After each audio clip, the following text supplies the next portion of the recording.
cuando colocamos un dieléctrico,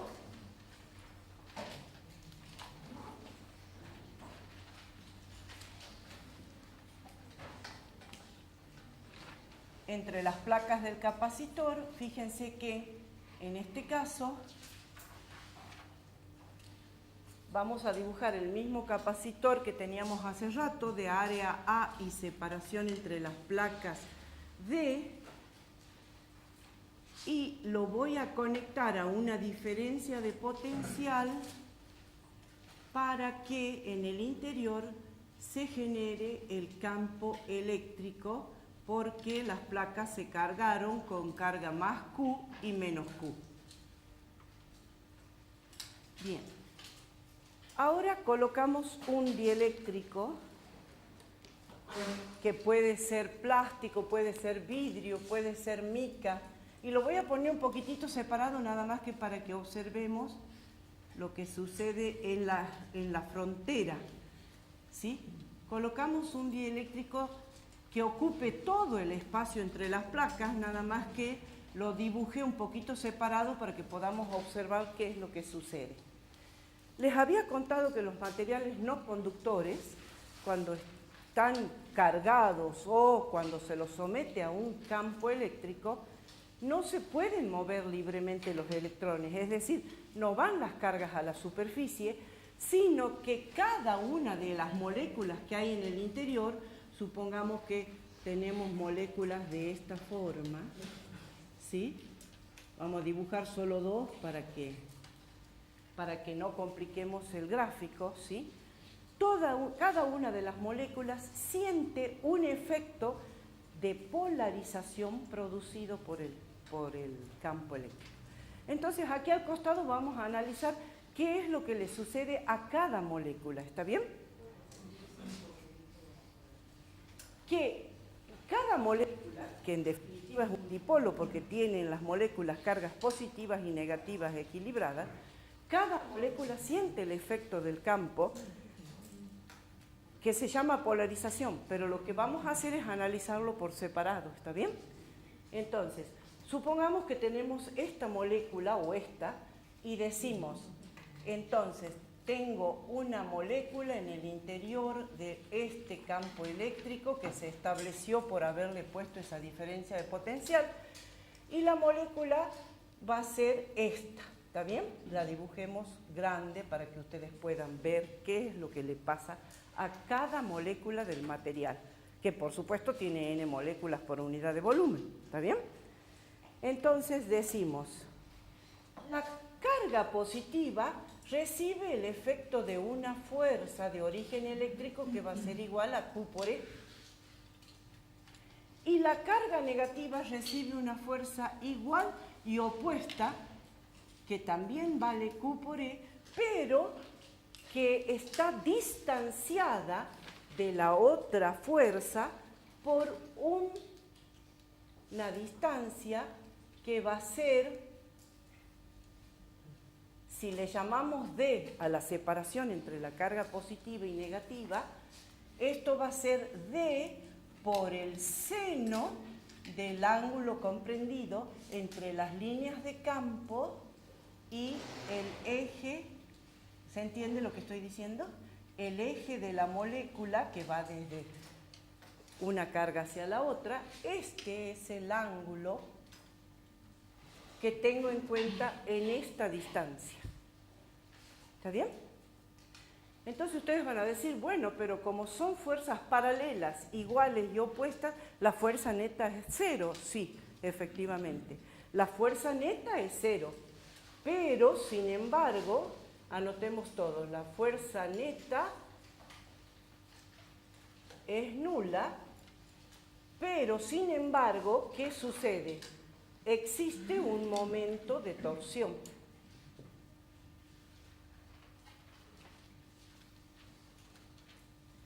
Existe un momento de torsión. ¿Se acuerdan ustedes de Física 1 cómo evaluábamos el momento de torsión? Mirábamos si ambas fuerzas me producían la misma rotación, se sumaban, ¿sí? Entonces, en este caso decimos, la fuerza de la carga positiva por su brazo de palanca, que va a ser D sobre 2 por el seno de tita, porque es la mitad, ¿sí?, con respecto al eje, al centro, más la fuerza de la carga negativa por su brazo de palanca, que es D sobre 2 por el seno de tita.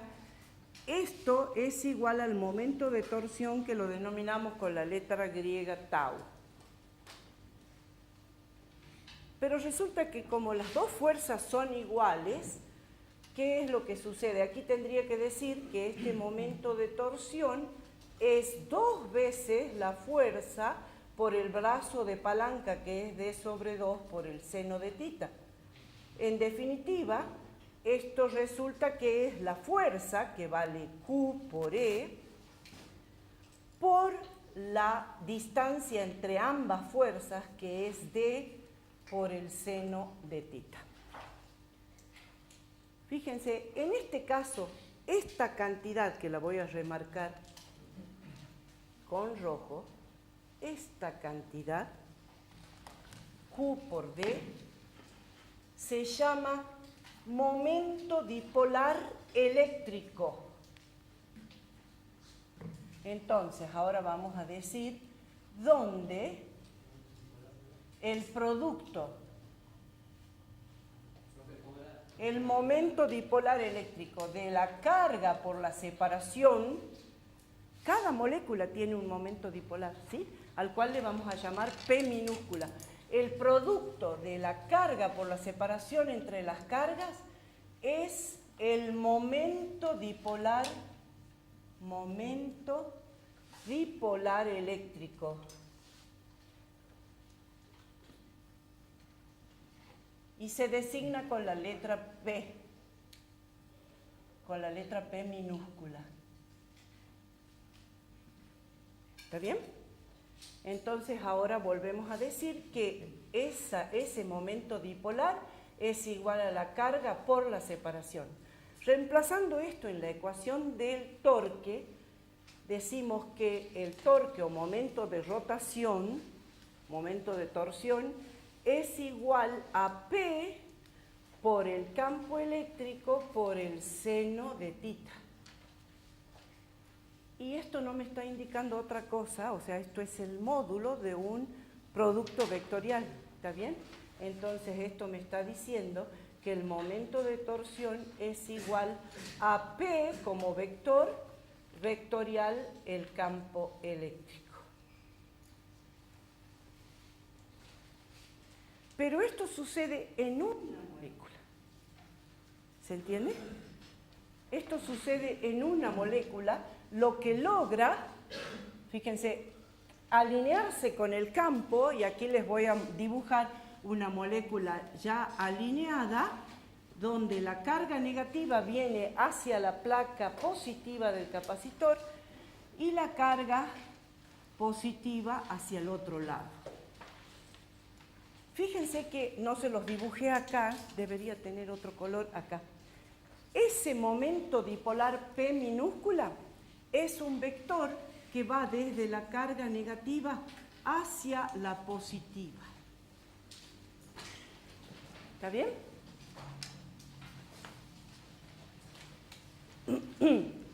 Dibujemos otra carguita acá para que ustedes, otra molécula. Fíjense que en otra molécula esto se orientaría así, y lo mismo la última, ¿está bien?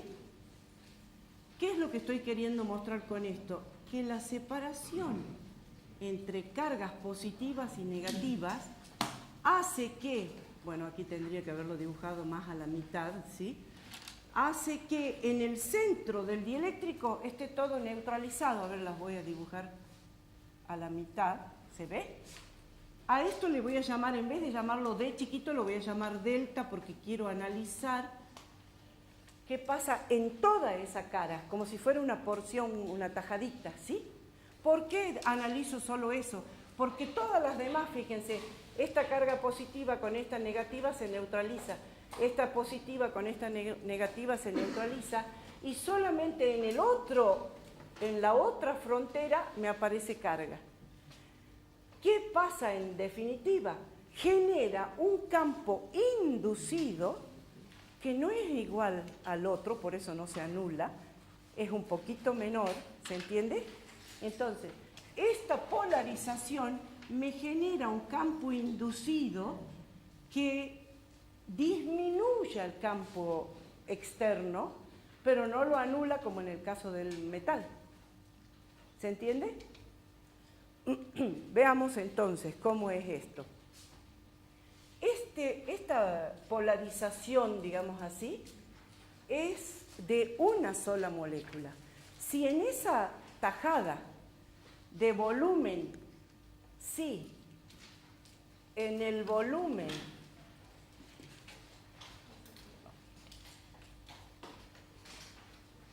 A por delta, ¿me entienden qué quiero decir? Es como que le saqué esta fracción del dieléctrico que tiene área A y separación delta, el volumen de esto. Si en el volumen este hay n moléculas, ¿sí? Si hay n moléculas, entonces vamos a definir el vector polarización total de ese volumen como el límite cuando el volumen tiende a cero, ¿no es cierto?, del delta de las P chiquititas dividido el volumen. ¿Esto qué quiere decir? Que es cada cantidad de moléculas polarizadas en un volumen dividido el volumen. Por eso estamos hablando de esa porción, ¿sí? Y esto no es otra cosa que el diferencial de P sobre diferencial de B. Esta polarización total también la puedo poner como la cantidad de cargas o de moléculas, que habíamos dicho que era N, por el área y por delta, perdón, escribí primero, por el área y por el delta, que sería el volumen, o sea, este es, y me falta por la carga Q, que sería la carga que tendría cada una de las moléculas. ¿Cómo? Delta es esta porcioncita que, para no llamarle D, que D es la distancia entre cargas y es infinitesimal, o sea, no la podemos ver. Entonces, esta sí la podemos ver porque es una porción mucho mayor. La llamo delta, que es la letra D, pero en griego. ¿Está bien? Entonces decimos que la polarización es igual a el número de cargas por el volumen. ¿Está bien? Bien. Pero si ahora nosotros vemos, ya después vamos a analizar cuánto vale todo esto, pero si ahora nosotros vemos que la cantidad total de cargas que se vinieron acá, o sea que ahora tengo carga negativa sobre esta superficie, entonces, si ahora quiero ver qué cantidad de carga total tengo en esa fracción, esta carga total, a ver, pues llamemos con mayúscula para que sepan qué es la total, ¿sí? La carga total de esa porción de dieléctrico es igual también al número de cargas y multiplicado por el volumen, ¿sí? Multiplicado por el volumen, donde el volumen es el área por delta. Si ahora divido todo esto por el área, ¿qué me va a quedar? De este lado me va a quedar, o sea, dividamos por el área, y esto me va a quedar densidad superficial de cargas. ¿Pero de qué cargas? De las cargas ligadas en el dieléctrico, que por las siglas del inglés se la denomina sigma B. A ver si quieren, acá lo anotamos. Esto es densidad de cargas ligadas en el dieléctrico. ¿Por qué ligadas? Porque el dieléctrico no tiene cargas que se puedan mover libremente. Están fijas, solo se acomodan. ¿Está bien? Solamente se acomodan, no se mueven y por eso se les dice ligadas. Quiero mirar bien acá que me parece que el vector polarización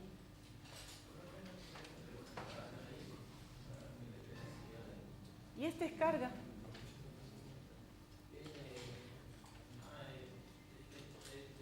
Acá es donde creo que tengo que tener en cuenta las n cargas, o sea, acá en la polarización total, fíjense, la de una era Q por D, la de n es Q por delta y por n, ¿está bien? Pero entonces ahora quiero que ustedes vean esto. Resulta que si yo dividí la carga total por el área para obtener la densidad de carga ligada en el dieléctrico, ¿esto cuánto me queda igual? Fíjense que aquí también el área se va a simplificar y me queda que es n veces Q por el delta, donde el delta es la separación de toda la porción, porque todas se orientaron una debajo de otra, ¿se entiende? Entonces, ¿qué estoy diciendo? Que el vector polarización total es igual a la densidad de cargas ligadas. ¿Por qué saqué el área? Porque estoy diciendo que la puse de más, porque la polarización total es la suma, las n cargas, por su distancia, que en este caso a la distancia le llamé delta. ¿Está bien? ¿Ah? No, ahí no iba el área. ¿Se entendió? ¿Qué es lo que quieres que repita? Lo que aquí habíamos hecho para una molécula, ¿sí? Y habíamos dicho que la polarización de una molécula era igual a Q por D. En toda la porción esta, que la corté como si fuera así una rodajita, hay n cargas. Entonces, la polarización total, esta, de toda la franjita esa, es n por la carga, por la separación entre la carga positiva y la negativa, que es el D para una, acá le llamamos delta para el total. ¿Está bien? Exacto, multiplico por el número de cargas.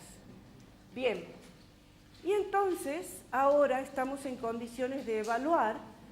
Fíjense, ¿qué quiero decir con esto? A ver, lo voy a dibujar en rojo. Que del campo eléctrico original le resto el campo inducido y me queda un remanente que va a ser el campo neto. ¿Se entiende?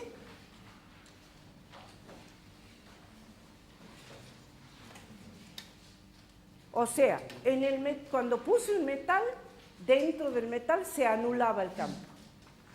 Ahora agrego un dieléctrico, en el dieléctrico no se anula el campo, disminuye, ahora vamos a ver cuánto, disminuye el campo, pero queda un campo neto.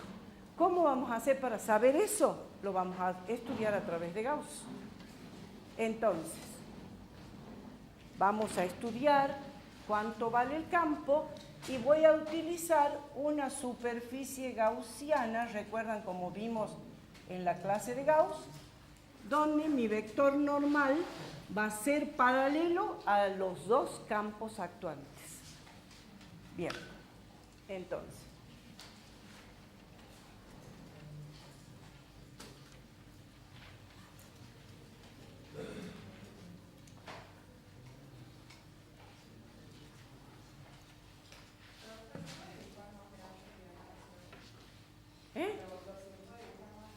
¿al campo? Ah, esto que lo dibuje más grande, bueno, está bien así, lo podemos ver mejor, capaz.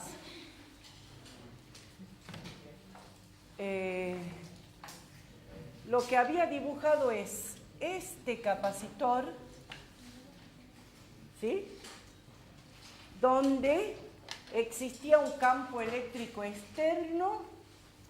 Vamos a dibujar pocas líneas para que se entienda lo que... Existía un campo eléctrico externo y acá existía porque estaba conectado a una diferencia de potencial, si no, no hay campo, ¿está bien? y le agregué un dieléctrico que ocupe todo el espacio entre las placas, nada más que lo dejé separado con el propósito de que ustedes vean que queda un campo remanente o campo neto. Es decir, cuando le agrego este dieléctrico, adentro se polariza y se genera un campo inducido que se opone al campo externo. Pero como no es igual, sino que es un poco menor, queda un campo remanente al cual le llamé campo neto. ¿Está bien? Entonces, pongámosle E0 al campo en el vacío, E sub B al campo ligado de las moléculas del dieléctrico y le llamemos E simplemente al campo neto. Ahora apliquemos Gauss. ¿Cómo hago para aplicar Gauss? Elijo una superficie cilíndrica cuya normal, el vector normal, es paralelo a los dos campos que actúan en esa región. ¿Está bien? La tapa lateral no contribuye porque el coseno de 90 es igual a 0. Entonces solo vamos a analizar la tapa de afuera. ¿Qué decía Gauss? Gauss decía que la integral sobre esa superficie cerrada del campo escalar diferencial de área se transformaba en este caso a la integral sola de esa superficie lateral porque la otra se anulaba, ¿recuerden? Del campo escalar diferencial de área, y esto era igual a la carga encerrada dividido epsilon 0. Pero ¿cuánto vale la carga encerrada acá? Fíjense, hemos hablado de que la carga encerrada ahora, acá voy a anotar, mi carga encerrada vale la carga libre, que también por las siglas del inglés le voy a poner free, menos la carga ligada.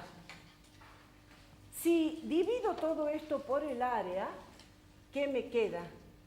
Que la integral, en este caso vamos a suponer que como la superficie es paralela a la chapa, el campo es uniforme y lo sacamos fuera de la integral, entonces decimos E es igual a, bueno, pongamos todo, a la carga libre menos la carga ligada dividido el área por epsilon 0.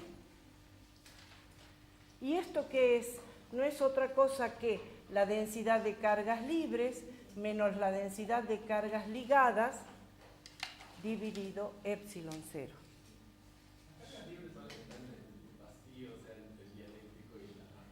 Son las que están en la chapa metálica. Esas son las cargas libres. Las que están, porque este vacío yo les dije, lo dibujo a propósito para que se vea, pero no existe ese vacío.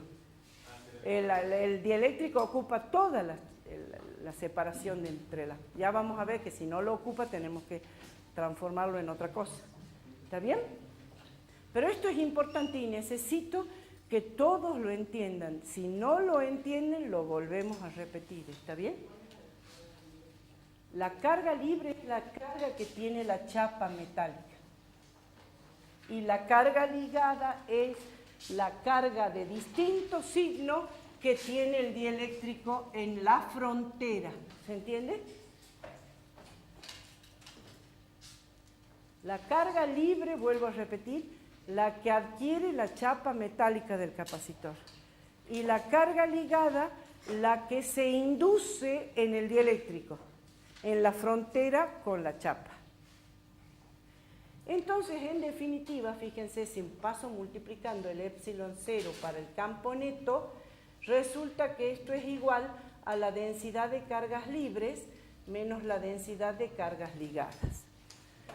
Como generalmente me interesa conocer qué cantidad de cargas libres adquirió el capacitor, despejamos de acá, de esta ecuación, y nos queda que la densidad de cargas libres es epsilon 0 por el campo más sigma b. Pero resulta que hemos visto allá que sigma b no es otra cosa que la polarización. Entonces, esto se transforma en un vector cuando reemplazamos sigma b por la polarización. Entonces, se transforma en el vector densidad de cargas libres y es igual a epsilon 0 por el campo, que también es un vector, más la polarización, que también es un vector. A todo esto se conoce como vector desplazamiento. Y este vector desplazamiento es como una idea del acomodamiento de las partículas en el interior del dieléctrico. ¿Está bien?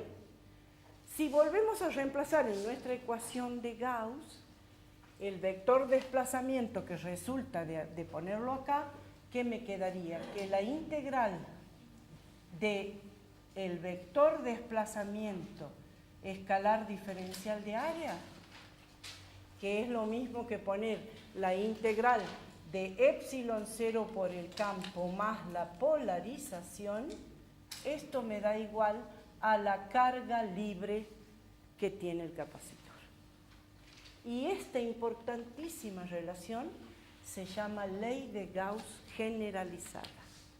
Esta es la ley de Gauss generalizada.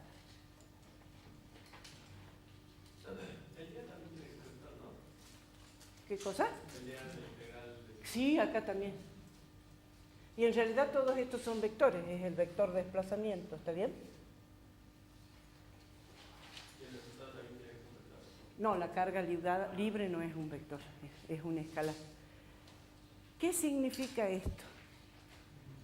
Significa que este vector de desplazamiento me está midiendo la cantidad de carga que adquiere la chapa del capacitor. Ahora les quiero hacer notar, acá estoy hablando de polarización, quiere decir que tengo un dieléctrico en el interior. Pero si tuviera dos capacitores idénticos, ¿sí? Uno con dieléctrico y el otro sin dieléctrico, supongamos que este tiene dieléctrico, o sea que en este hay polarización y en este otro no. ¿El vector de desplazamiento sería diferente?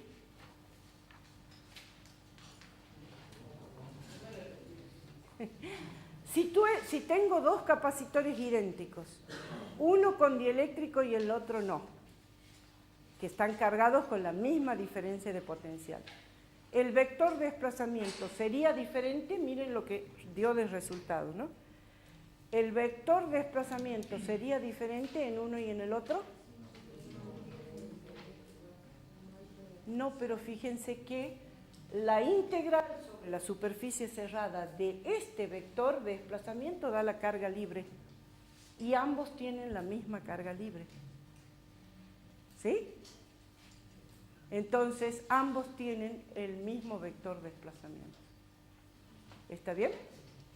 Ahora vamos a hacer, traje un ejercicio para que ustedes vean, pero después del recreo, para que ustedes vean, en realidad lo que disminuye el campo es mucho.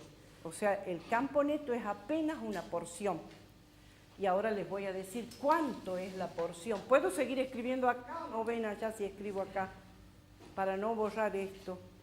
La porción de campo neto que queda está relacionado con que la polarización es lineal dentro de los materiales que trabajamos nosotros.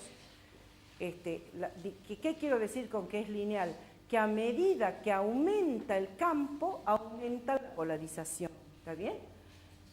Por supuesto, siempre que no sea un campo exagerado que me queme el dieléctrico, o sea, que supere la capacidad dieléctrica de ese material. Entonces decimos, como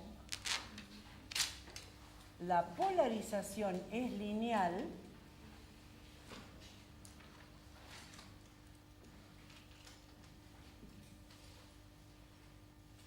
esto quiere decir entonces que aumenta al aumentar el campo eléctrico, ¿sí?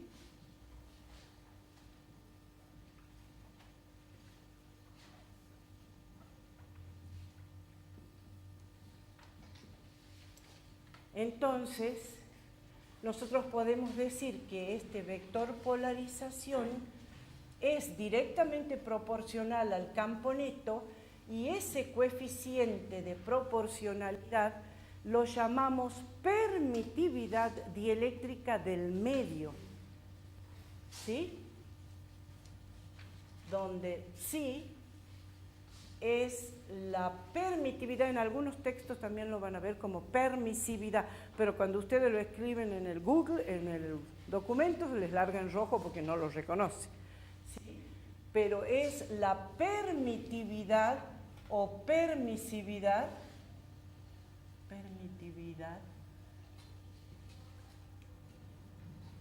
dieléctrica del medio, ¿sí? No le había puesto manos. Entonces, teniendo en cuenta este valor de polarización y volviendo a nuestra ecuación del sigma libre, decimos la densidad de carga libre es igual a epsilon 0 por el campo más psi por epsilon 0 por el campo. O sea, que esto es igual a 1 más psi por epsilon 0 por el campo. Y entonces en este caso decimos la constante dieléctrica K es igual a la suma de 1 más psi. O sea, K es igual a 1 más psi. Y a esto se lo llama, como les dije al comienzo, constante dieléctrica del material. En el caso del aire, fíjense, la constante dieléctrica es 1,00005, mientras que en el vacío es 1. Por eso es que se considera que son iguales, porque recién en la quinta cifra hay un dígito diferente. En el agua, por ejemplo, la constante dieléctrica es 48. En el plástico, Millar, que el Millar es como el nylon que ustedes conocen, nada más que tiene un micronaje, o sea, es mucho más gruesito, más pesado, y eso es lo que se pone en el interior de los capacitores. Ese tiene una constante, no me acuerdo si 7 o 7, y algo. ¿Está bien? Entonces, en definitiva, ¿qué es lo que hemos llegado a encontrar? Que la densidad superficial de cargas libres es K por epsilon 0 por el campo. Como este es el campo neto, ¿qué estamos queriendo decir? Que el campo en el vacío es K veces mayor. ¿Se entiende? O sea, esto quiere decir que el campo en el vacío es igual a K veces el campo neto. ¿Está bien?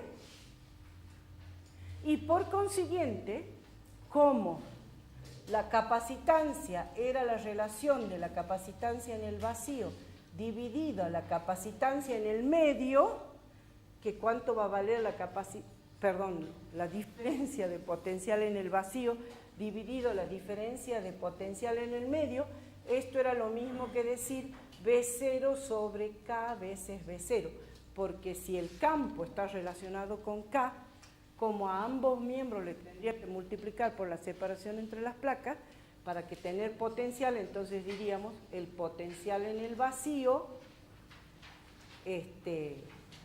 está relacionado, es K veces mayor que el potencial con el dieléctrico. ¿Está bien? Por lo tanto, la capacitancia en el vacío, la capacitancia en el medio es igual a K veces la capacitancia en el vacío.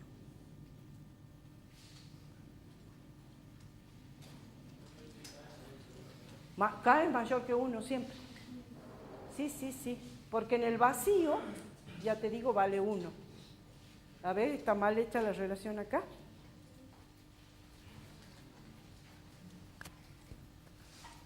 Es sí, ¿sabes qué? Porque acá esto es K. A ver. Claro, porque la capacitancia no es la relación. Digo K y con... La capacitancia no es la relación de los potenciales, ¿no? Es K era la relación entre... A ver, de acá esta igualdad ya no va. K es la relación, lo que quería mostrarles era que si el campo decae, o sea, si el campo en el vacío es K veces el campo neto, entonces cuando tomemos el potencial en el vacío, también va a ser K veces el potencial en el dieléctrico, ¿está bien? Y de ahí decíamos que K era B0 sobre B. Disminuye el campo. Es lo que les decía, les recalqué. Cuando puse el metal se hace 0. Cuando pongo el dieléctrico disminuye sin llegar a hacerse 0. Pero ahora vamos a hacer un ejercicio numérico para que ustedes vean que en realidad la porción que queda de campo es muy pequeña. Creo que es el 2%. Campo total. ¿Está bien?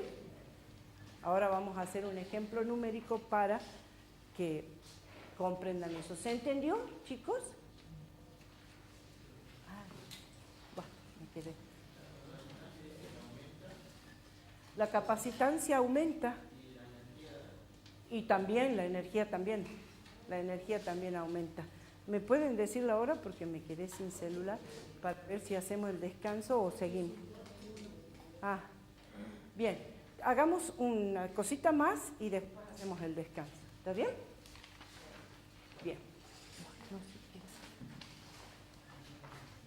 Entonces, como todo esto es válido para dieléctricos que ocupan todo el espacio entre las placas, entonces pueden suceder diferentes situaciones, las cuales vamos a analizar ahora, una en estos 10 minutos y la otra cuando volvamos del descansito. Entonces, fíjense, si el dieléctrico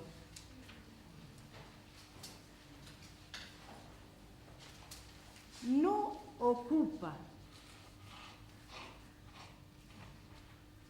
todo el espacio,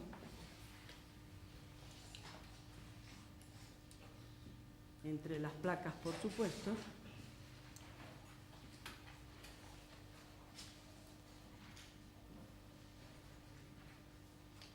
pueden suceder dos cosas.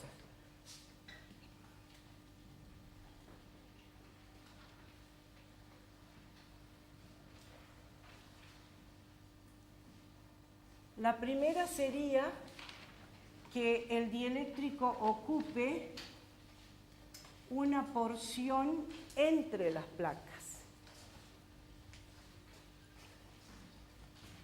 O sea, que ocupe una porción de la separación D. ¿Está bien? En este caso vamos a decir que inicialmente la separación era D y ahora le puse un dieléctrico que tiene una distancia A. No sé si se alcanza a leer porque la tinta... Vamos a buscar otra lapicera azul. No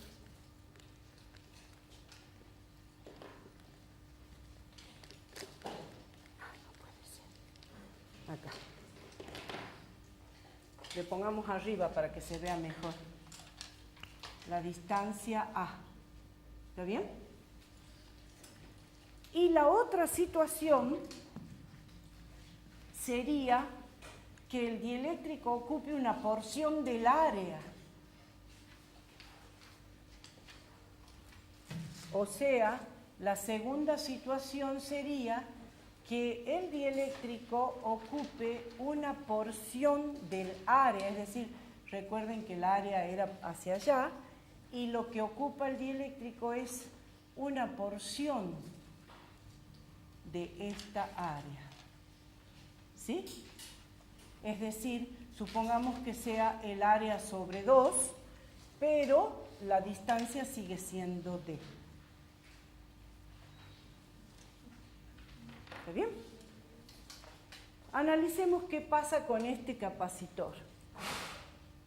Para que el dieléctrico ocupe el espacio entre las placas, yo lo puedo correr y voy a decir entonces que esto es equivalente a tener un capacitor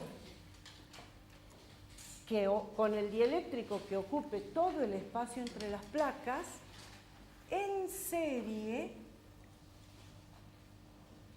con otro capacitor en vacío. ¿Se entiende? En serie con otro capacitor en vacío. Es decir, fíjense,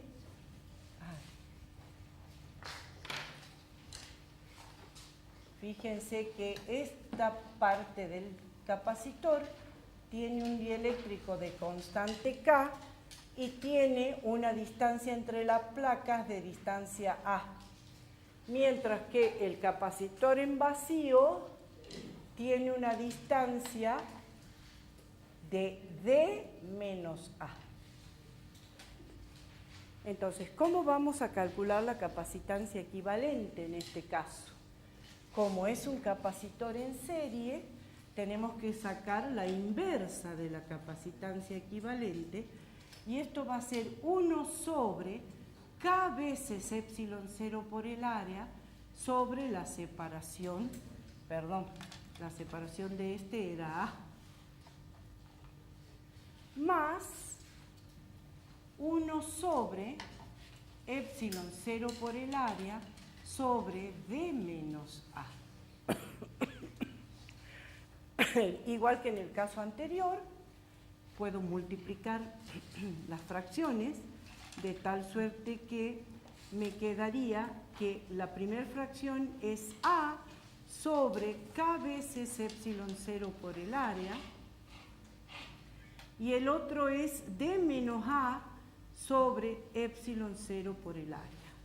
Sacando denominador común, K epsilon 0 área, entonces la suma de fracciones me queda A más K por D menos A. Pero esto era la inversa de la capacitancia equivalente. En definitiva, la capacitancia equivalente total va a ser K veces epsilon 0 por el área sobre A más K por D menos A.